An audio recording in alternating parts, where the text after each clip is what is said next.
Toks ir buvo tikslas, kad būtų kuo daugiau suinteresuotų pusių vienoje salėje, prie vieno stalo, kurios atstovaudamos save ir ginčų būdu išaiškėtų reali situacija. Atvirai pasakius, labai kažkokių didelių naujienų nesužinojom, nes praktiškai tuo domimės, prie tų klausimų dirbam ir visą informaciją renkamės ir ją analizuojam ir taip toliau.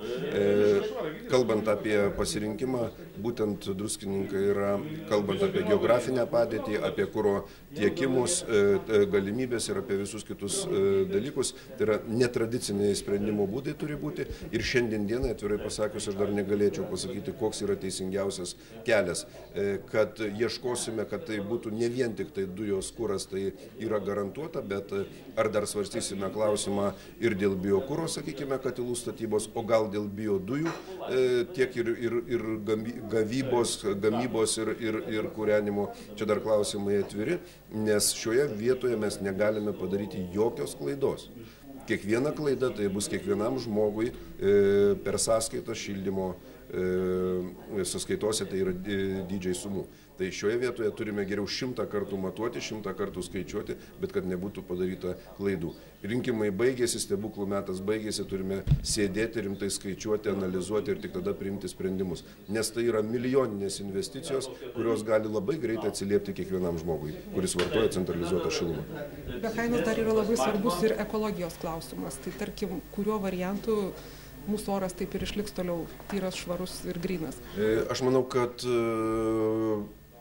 oras, aplinka mums yra vienas iš svarbiausių dalykų. Aš manau, kad druskininkai buvo, yra ir bus kurortas ir tai yra tikrai ne paskutinėje vietoje, analizuojant visus klausimus. Jeigu ir bus kalbama apie investicijas į, sakykime, biokurą, kuris pakankamai nemažas kiekius kietųjų dalelių išskiria, bus tada be abejo kalba apie investicijas į filtrus specialius, kurie jas šalins, mažins ir taip toliau.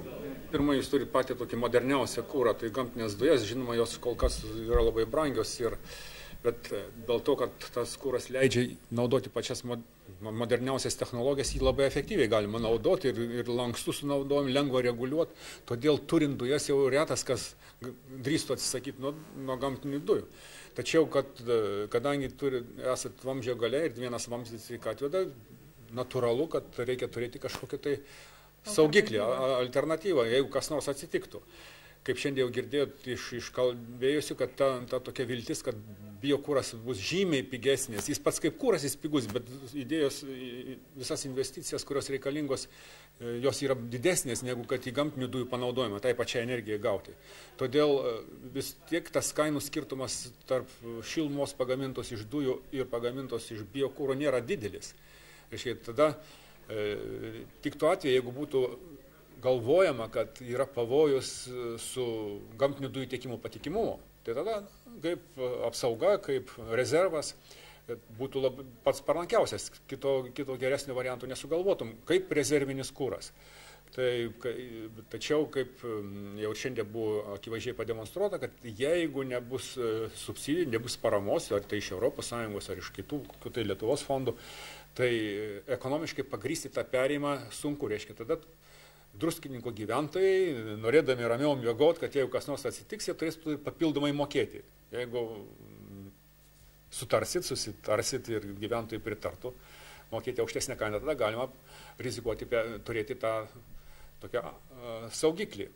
Tačiau jeigu būtų galima gauti struktūrinių fondų paramą, tai, man atrodo, kad miesto valdžia šioj situacijai, kuri šiuo momentu yra, vertėtų pagalvoti apie tokios galimybės pasinaudojimo, tai yra nepervesti visą miestą į tokios galios biokuro alternatyvą, o tik tai kažkokie tai, kur čia priklauso nuo to, kokie katilai yra, kokios technologijos, kad minimizuoti investicijas ir turėti gauti didžiausią efektą. Tai yra, kad dalį ar tai tą energiją, kuri reikalinga visą laiką karštam vandeniu ruošti, pervesti, kad būtų galima pasigaminti esant reikalų ir iš biokuro.